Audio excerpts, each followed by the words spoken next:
Assalamualaikum warahmatullahi wabarakatuh. Perkenalkan, nama saya Widya Rahmadani Arman dengan NIM 4424222031. Saya berasal dari program studi kimia kelas A semester 3 Universitas Negeri Gorontalo. Di sini saya akan melakukan review jurnal yang membahas atau terkait tentang ekstraksi nikel. Ini adalah tugas yang saya lakukan untuk memenuhi tugas akhir yang diberikan oleh dosen Pak Kustion Sukamto pada mata kuliah Kimia Anorganik 2. Judul yang saya ambil adalah Perbandingan Kinetika Pelindian Asam Sitrat Atmosferik Nikel dari berbagai biji saprolit Indonesia. Ini merupakan jurnal hidrometalurgi yang ditulis oleh Widi Astuti, Tsuyoshi Hirajima, Keiko Sasaki, dan Naoko Okibe. Baik, di sini sebelum kita masuk ke lebih jauh untuk membahas topik-topik atau poin-poin apa saja, izinkan saya memberitahukan hal-hal umum terlebih dahulu, seperti tujuan dari review jurnal atau penelitian ini. Tujuan dari penelitian ini adalah untuk mendapatkan pemahaman yang lebih baik mengenai perbandingan kinerja pelindian, perilaku pelarutan mineral, dan kinetika pelindian dari biji saprolit Indonesia ketika biji yang digunakan adalah biji yang berbeda dari dua daerah yang berbeda dalam kondisi pelindian atmosfer dengan menggunakan asam sitrat.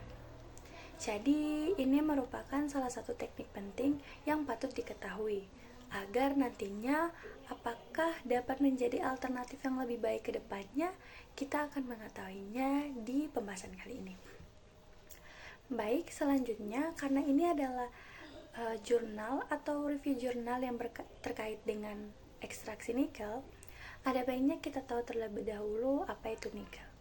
Nikel adalah unsur kimia logam dengan simbol Ni dan nomor atom 28. Ini adalah logam yang memiliki warna perak putih yang mengkilap, kadang sedikit keemasan, juga cukup keras. Nikel adalah salah satu logam yang paling melimpah di muka bumi dan dapat ditemukan di bagian kerak bumi dan inti luar. Ini juga merupakan salah satu logam yang paling banyak digunakan, baik penggunaan di bidang industri, kesehatan, maupun pengobatan. Sesuai judulnya tadi, di mana ada kata biji saprolit Indonesia. Biji saprolit merupakan jenis biji nikel laterit yang telah mengalami pelapukan in situ. Pelapukan in situ itu artinya biji ini terbentuk melalui proses pelapukan kimiawi batuan induk yang mengandung nikel, seperti periodotit dan serpentinit. Biji ini memiliki tekstur yang lunak dan berpori, kadar nikelnya rendah tetapi kandungan besinya tinggi, dan berwarna kuning atau merah kecoklatan dari besi tadi. Biji saprolit dapat dimanfaatkan sebagai bahan baku pembuatan nikel, tentu saja pig iron dan bahan konstruksi. Baik, pada review atau presentasi kali ini kita mengambil 4 poin utama, yaitu pertama preparasi bahan bakunya, yang kedua proses ekstraksi, ketiga hasil dan pembahasan dari proses ekstraksi, dan keempat kesimpulan. Preparasi bahan baku. Biji saprolit yang digunakan itu berasal dari dua daerah di Indonesia yang berbeda. Yang pertama yaitu di Pulau Sulawesi dan yang kedua di Pulau Halmahera. Sampel-sampel tadi akan dikarakterisasi secara mineralogi maupun kimiawi. Fluoresensi,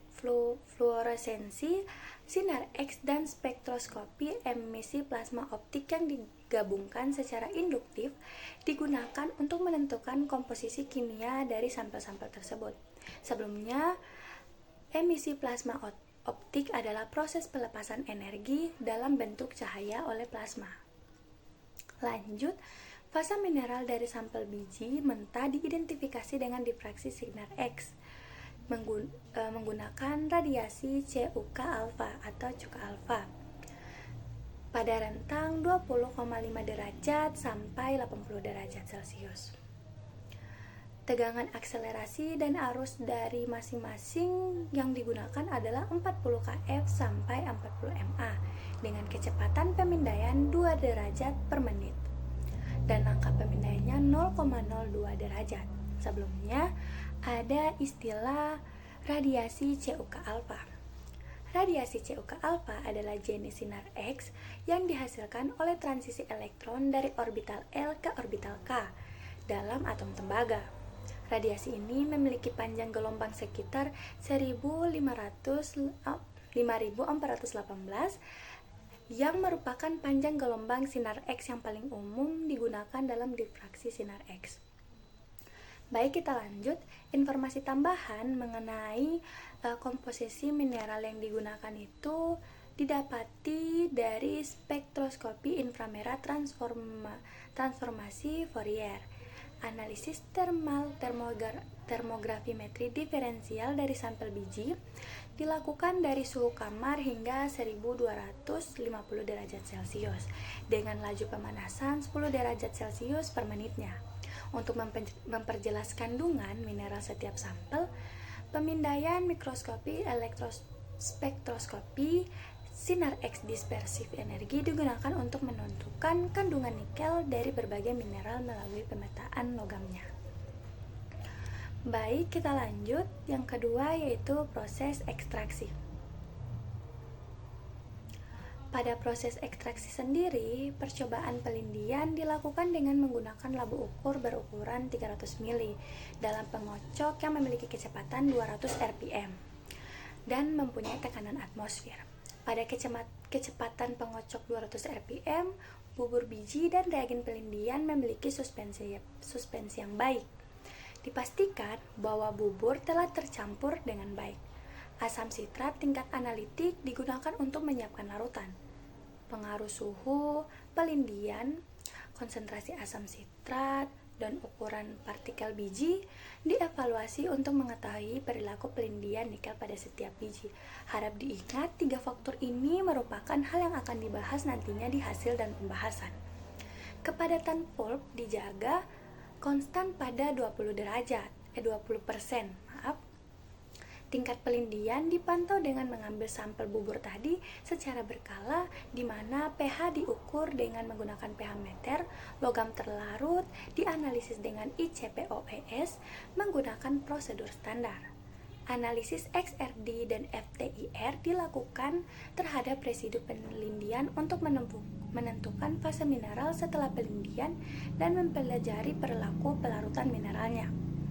Analisis mineralogi dari laterit menta dan residu pelindian tadi, serta pelarutan gotit murni menggunakan asam sitrat 1M dilakukan dalam penelitian ini untuk menyelidiki kemampuan pelindian gotit dalam larutan asam sitrat. Analisis kinetik dilakukan berdasarkan data eksperimen pelarutan nikel dari setiap sampel biji saprolit. Maka analisis kinetiknya akan menggunakan 2 sampel biji saprolit, yaitu dari Sulawesi dan dari Halmahera. Baik, masuk ketiga yaitu hasil dan pembahasan. Pada hasil pembahasan, seperti yang sudah saya bilang tadi, bahwasanya akan ada karakteristik biji, pengaruh suhu pelindian, pengaruh konsentrasi asam sitrat, dan yang terakhir pengaruh ukuran partikel biji. Baik, karakter bijinya. Kandungan kimiawi biji yang ditemukan dengan melakukan analisis ICP-OES dan XRF menunjukkan bahwa sampel biji menta keduanya merupakan jenis saprolit laterit kadar rendah dengan kandungan nikel hanya 1,76% dan 1,28% untuk sampel saprolit dari Sulawesi, atau kita buat menjadi saprolit Sulawesi SS dan saprolit Halmahera atau SH. Lalu, meskipun kedua sampel memiliki uji unsur yang sama, tentu saja komposisi mineralogi yang dimiliki berbeda. Biji saprolit Sulawesi memiliki serpentin dan gotik sebagai mineral utamanya, sedangkan biji saprolit dari Halmahera memiliki gotit dan talk sebagai biji mineral utamanya. Kedua, yaitu pengaruh suhu pelindian. Kedua sampel tadi, efisiensi pelindian nikel pada 24 jam pertama meningkat seiring dengan meningkatnya suhu pelindian. Efisiensi pelindian nikel meningkat setelah pelindian selama 15 hari ketika suhu pelindian dinaikkan dari 30 ke 40 derajat Celcius. Namun ketika dinaikkan lagi dari 40 ke 60 derajat Celcius, tidak secara signifikan meningkatkan efisiensi. Suhu pelindian yang lebih rendah biasanya lebih disukai baik secara teknis maupun ekonomis. Oleh karena itu, suhu pelindian 40 derajat Celcius digunakan kembali untuk percobaan yang selanjutnya.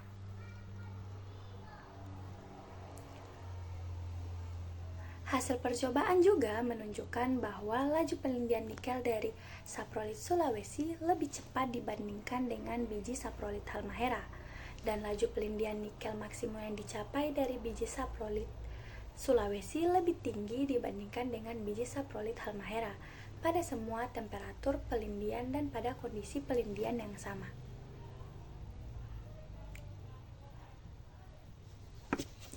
Lanjut yaitu pengaruh konsentrasi dari asam sitrat.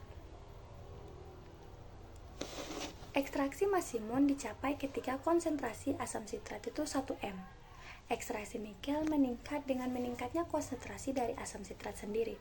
Selain itu, efisiensi pelindian nikel mencapai titik terendahnya ketika asam sitratnya berkonsentrasi 0,1 m. Hal ini dikarenakan asam yang digunakan tidak mencukupi untuk pelindian.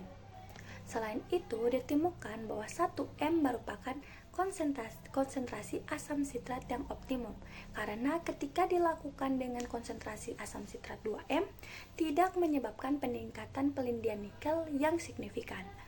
Untuk biji saprolit Sulawesi, sekitar 79% nikel dapat tercuci setelah 15 hari periode pelindian ketika menggunakan asam sitrat 1 m. Namun demikian hanya sekitar 81 derajat nikel hanya sekitar 81% nikel yang dapat tercuci dengan menggunakan 2 m asam sitrat. Dalam hal biji saprolit Halmahera, efisiensi pelindian nikel yang dicapai setelah 15 hari waktu pelindian dengan menggunakan asam sitrat berkonsentrasi 1 m adalah sekitar 60%.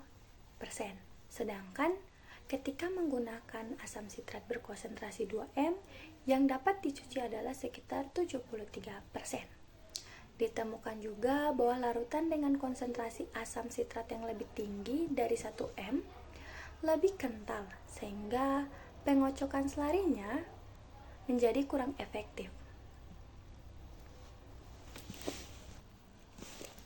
Oleh karena itu, dapat disimpulkan bahwa 1 m adalah konsentrasi asam sitrat yang paling optimum atau lebih baik digunakan, karena ketika menggunakan 1 m yang didapatkan baik dari saprolit Sulawesi ataupun Halmahera merupakan konsentrasi atau persen dari biji nikel yang lebih tinggi.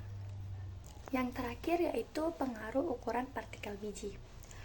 Efisiensi pelindian nikel maksimum untuk kedua sampel baik dari Sulawesi maupun Halmahera dicapai setelah pelindian selama 15 hari dengan ukuran partikel 212 sampai 355 mes.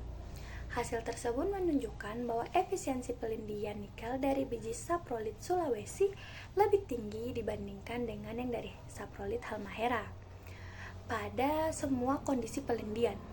Setelah pelindian selama 15 hari, sekitar 96% dari